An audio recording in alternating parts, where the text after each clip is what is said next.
Thanks for joining me for another watercolour workshop.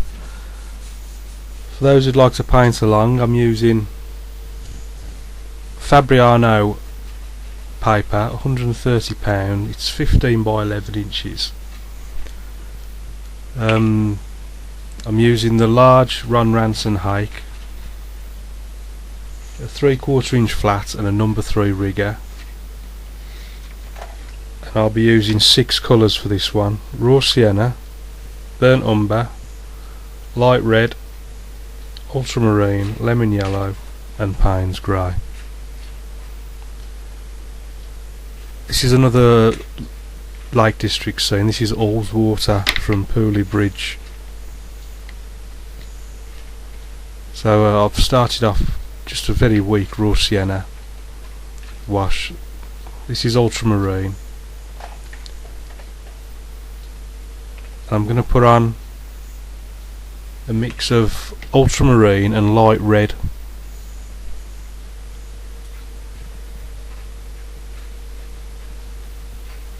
To create a sort of sunset-y type scene.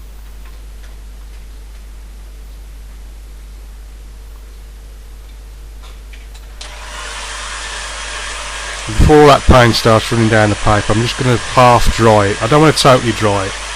I'm going to put the hills in the background. I want them to stay misty. So it's just dry enough to stop the paint from running down the paper. So you can see that light red, it gives it that nice warm feel. So I'm going to put the hills in. It's a mixture of the sky colours. Always use the sky colours when doing the distant hills.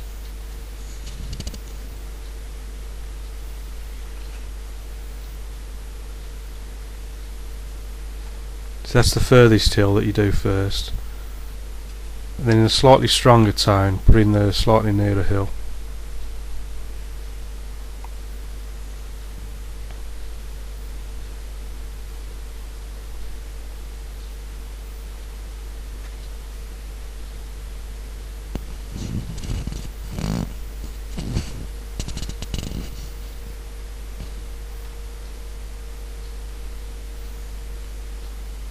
I'm putting a bit of green in now. This is going to be where all the tree line is at the bottom of the hills in the distance.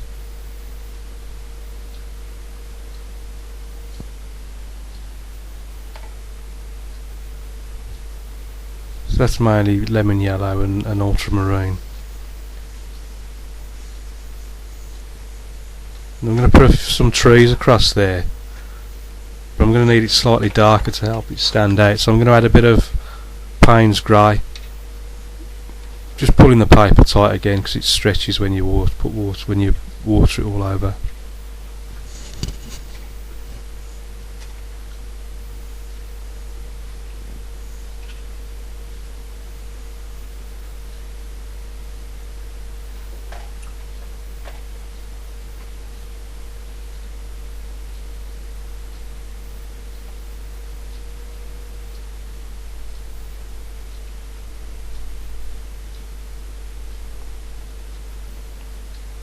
So putting the trees on the far shore.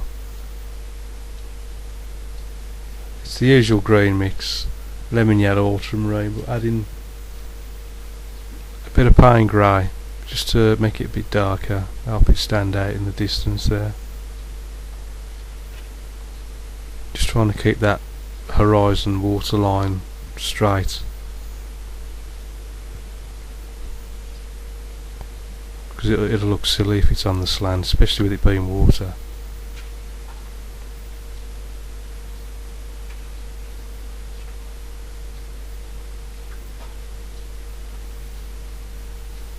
The easiest way is to just draw a line straight across the middle of the paper. Just use a ruler and draw a line if it helps. Now we're moving into the foreground now. This is some trees in the foreground, so it's lots of paint, less water. Usual ultramarine, that's a bit of ultramarine, lemon yellow, that's more raw sienna going in there, just trying to vary the colour a bit.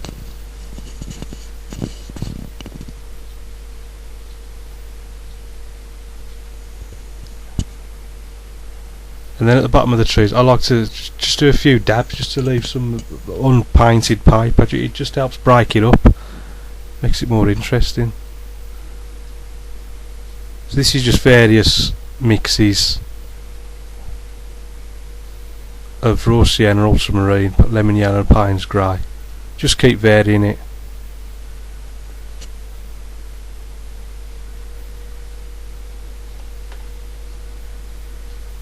We've got a bigger tree going in now in front of those. Much darker green, so this one's got a lot more Payne's grey, and just using the corner of the brush and then a few dabs along the bottom.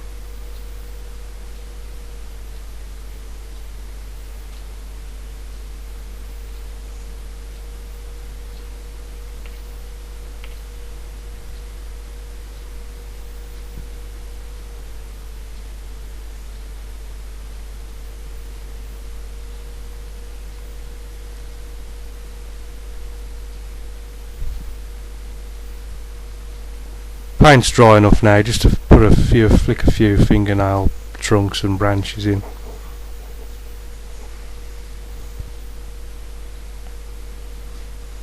Don't do that too early, because if it's too wet, it'll just fill in again.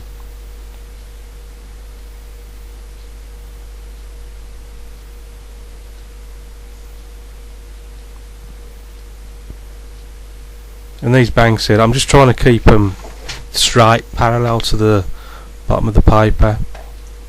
It just looks better if it's parallel, if you keep your riverbank line straight.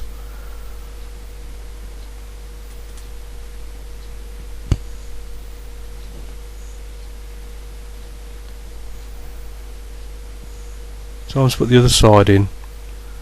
So yeah, Raw Sienna, Ultramarine.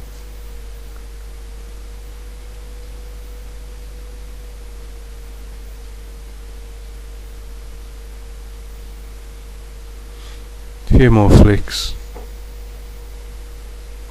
Try not to overdo it.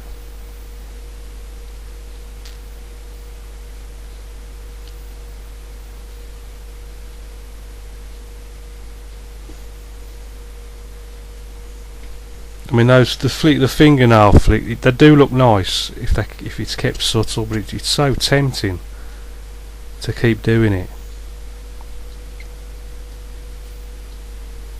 Let's sweep round now with the hake for some more of the foreground show. That was Raw Sienna, Payne's grey.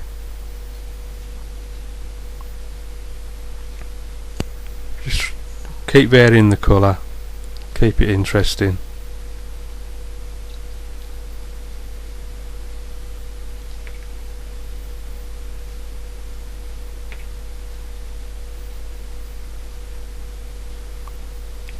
Just strengthening the shoreline here. This could be bits of mud or anything really, just along the near shore.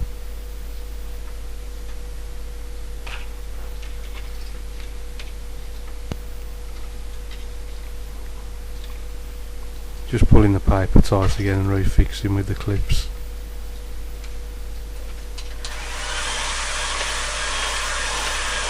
Now I'm drying this because what I want to do is put the reflection of that big left hand tree into the water. So I'm going to dry the paper, then I'm going to re-wet the water and then put the reflection in.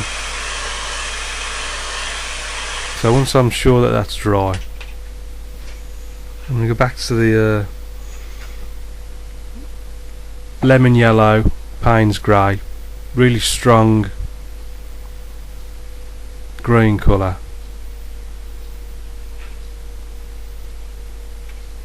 and I'm just going to use downward strokes to pull that reflection in.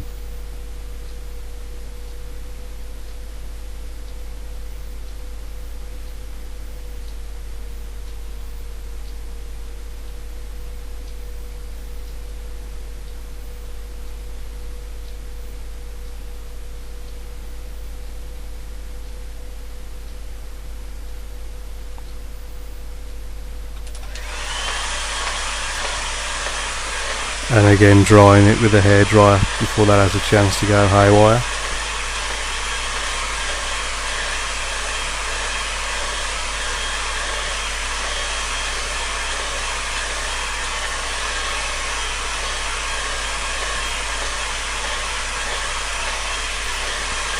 So once I'm happy that that's dry again, I just want to strengthen the banks again.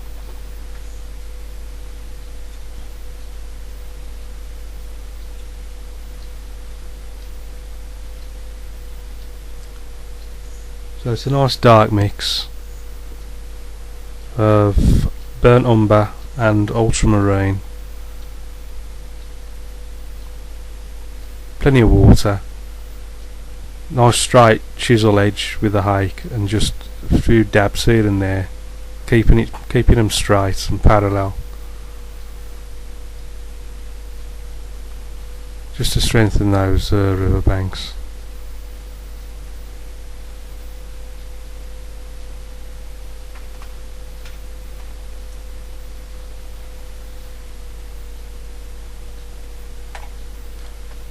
Now what I want to do next is put a little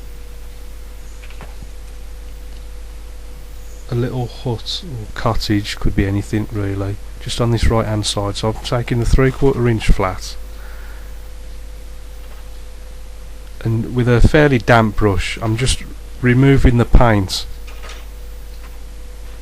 with the brush and dabbing with a tissue, just to create the shape of a little cottage.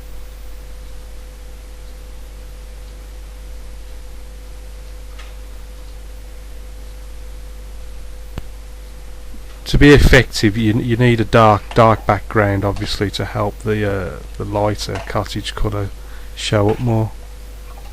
Now I'm taking the number 3 rigger, clean water, take the excess off, and then I'm just wriggling it around there randomly. This is going to be the smoke coming out the chimney. Just wriggle it around and then take it off with a tissue.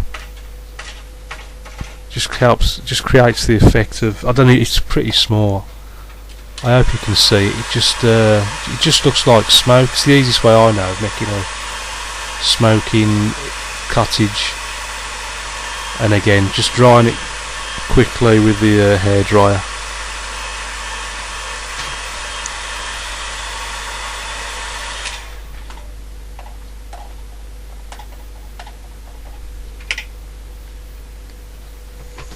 Now I want to make sure that's bone dry, because I just want to put in, again using the 3/4 inch flat, dark mix, ultramarine, Payne's grey. I just want to put in a couple of windows just to finish it off. Just a very tiny little dab, and then a bigger dab for the door, front door, and that's our little cottage with its fireplace burning.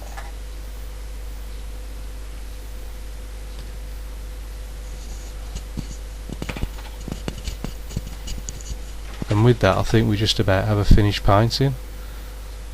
Back to the number 3 rigger, into the dark mix, quick signature,